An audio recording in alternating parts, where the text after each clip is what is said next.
Gusto mo ba na ikaw ay palaging habul-habulin at sobrang mamimiss ng mahal mo araw-araw?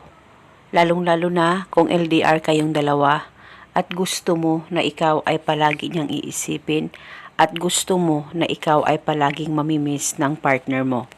Kaya kung gusto mo na habul-habulin at mamimiss ka niya araw-araw, ay gawin itong ritual na ibabahagi ko sa inyo ngayon.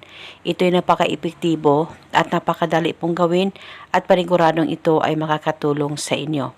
Basta dapat buo ang loob at tiwala mo sa mga ganitong pamamaraan.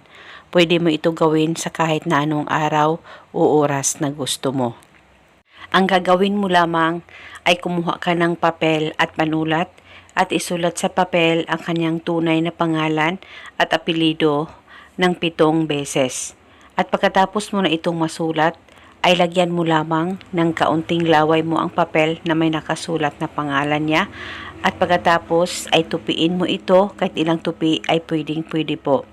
At pagkatapos mo nang matupi ang papel, ay kunin mo ang panty mo na hindi pa nalaban at ilagay itong papel sa gitna ng panty mo at balutin mo ang papel.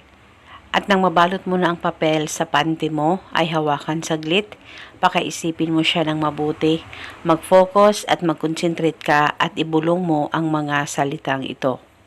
Pangalan at apelyido, sa kapangyarihan nitong ritual, ako ay habul-habulin mo at ako ay mamimiss mo araw-araw. Ibulong mo lamang ito ng 7 beses. Pwede ka rin magdagdag o mag-iba ng hiling kung gusto mo, wala pong problema.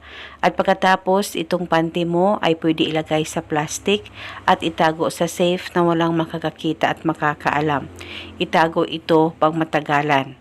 At pwede mo ito bulungan paminsan-minsan kung may time po kayo. At paniguradong habul-habulin ka niya at palagi ka na niyang mamimiss, lalong-lalo na kung LDR kayong dalawa. Isa itong gabay para patuloy ang pagmamahalan at magandang relasyon ninyong dalawa ng partner mo.